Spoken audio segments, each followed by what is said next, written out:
Hey everyone, in this video I'll show you how to close your TastyFX account. Just follow these steps so you can safely request account closure with TastyFX. First, open your browser and search for TastyFX, making sure to click the official website. Once you're on the site, click on Help at the top of the page, scroll down and you'll see the contact number 312-981-0498 and the email address helpdesk.us@tastyfx.com.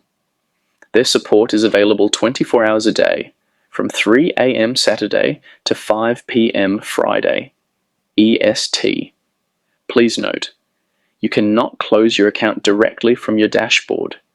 To close your account, you'll need to request it via email.